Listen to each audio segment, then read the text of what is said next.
जीवन में कभी वो अवसर आ जाता है जब ज्ञानवान से ज्ञानवान प्राणी आशा और निराशा की अनुभूति से परे शून्य अवस्था में पहुंचकर शून्य हो जाता है। इस समय मैं उसी चैतन्यहीन अवस्था में हूं। मुझे न जीत का भान है न हार की अनुभूति।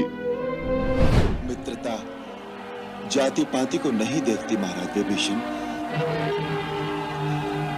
जिसे मित्र कहो उसकी आपत्ति अपने ऊपर ले लो, यही धर्म है। दूसरे, आप हमारी शरण में आए हैं। शरण में आए हुए शरणागत की रक्षा के लिए यदि आवश्यकता पड़े तो अपने प्राण भी दे देने चाहिए, यही धर्म है। किसी की धरती पर बलपूर्वक अधिकार करने का न हमारा धर्म है न हमारी नीति है। हम तो पापियों को दंड देने के लिए ही ये धनुष बाण धारण करते हैं। लंका वासियों को अपने अधीन करके परतंत्र बनाने और लंका का राज्य हड़प कर उस पर अपनी सत्ता जमाने के लिए हमने युद्ध नहीं किया। रावण के अधर्म, अनीति और अत्याचार के कारण बाध्य होकर हमें यह युद्ध करना पड़ा।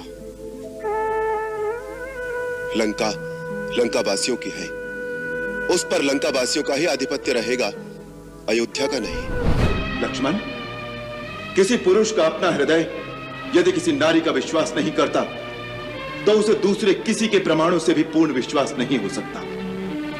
और फिर राम और सीता दो कहां हैं? एक ही है। मुझे सीता की परीक्षा लेनी हो तो इसका अर्थ है मुझे अपने पर विश्वास नहीं, मुझे अपनी परीक्षा लेनी है।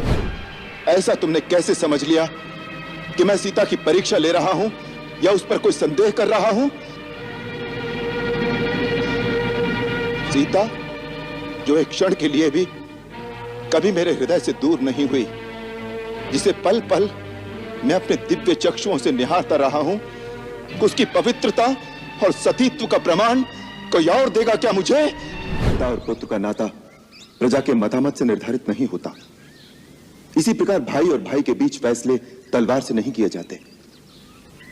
भरत को मारकर जिस राज्य की तुम कल्पना कर रहे हो, तनिक सोचो कि उसका परिणाम क्या होगा।